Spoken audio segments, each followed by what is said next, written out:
রাজ্যে রাজনৈতিক মহলে ফের চাঞ্চল্য ছড়ালো ডায়মন্ড হারবারকে কেন্দ্র করে। তৃণমূল কংগ্রেসের সাংসদ অভিষেক বন্দ্যোপাধ্যায় লোকসভা কেন্দ্র ডায়মন্ড হারবারে প্রায় 300 কোটি টাকার মাটি চুরির অভিযোগ তুলে থানায় লিখিত অভিযোগ দায়ের করলেন বিজেপি নেতা অভিজিৎ দাস। অভিযোগপত্রে নাম রয়েছে অভিষেক বন্দ্যোপাধ্যায় ও তার ঘনিষ্ঠ সহায়ক সুমিত রায়, বিষ্ণুপুরের এক তৃণমূল বিধায়ক সহ আরও কয়েকজনের নাম। অভিযোগ ঘিরেই ইতিমধ্যে রাজনৈতিক মহলে তীব্র আলোচনা শুরু হয়ে গেছে।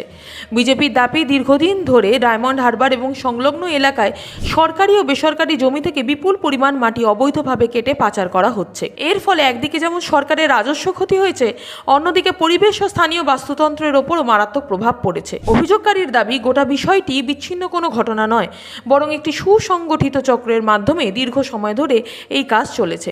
অভিজিৎ দাস তার অভিযোগে দাবি করেছেন, কয়েকশো কোটি টাকার এই অবৈধ মাটি পাচারের সঙ্গে প্রভাবশালী রাজনৈতিক ব্যক্তিত্ব এবং তাদের ঘনিষ্ঠদের নাম উঠে আসছে। সেই কারণেই তিনি পুলিশের কাছে নিরপেক্ষ তদন্তের দাবি জানিয়েছেন। অভিযোগপত্রে উল্লেখ করা হয়েছে যে বিভিন্ন এলাকায় পুকুর, জলাশয় এবং জমি খননের নামে বিপুল পরিমাণ মাটি সরানো হয়েছে এবং সেই মাটি বিক্রি করে মোটা অঙ্কের অর্থ উপার্জন করা হয়েছে।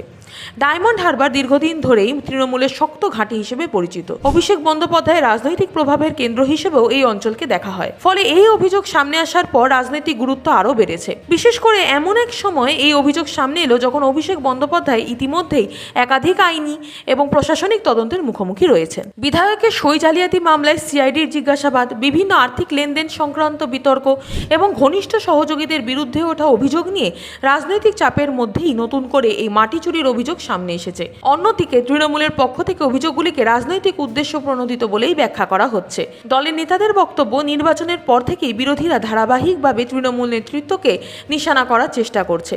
তবে এই নির্দিষ্ট অভিযোগ নিয়ে এখনো পর্যন্ত কোনো বিস্তারিত সরকারি প্রতিক্রিয়া সামনে আসেনি।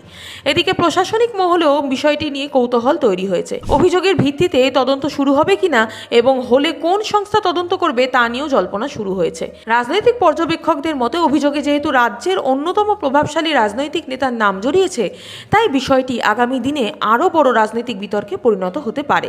বর্তমানে নজর রয়েছে পুলিশের পরবর্তী পদক্ষেপের দিকে। অভিযোগের ভিত্তিতে প্রাথমিক তদন্ত শুরু হয় কিনা, অভিযোগকারীর দাবির পক্ষে কোনো নথি বা প্রমাণ সামনে আসে কিনা এবং অভিযুক্তদের পক্ষ থেকে কী প্রতিক্রিয়া দেওয়া হয় সেদিকেই তাকিয়ে রয়েছে রাজনৈতিক মহল।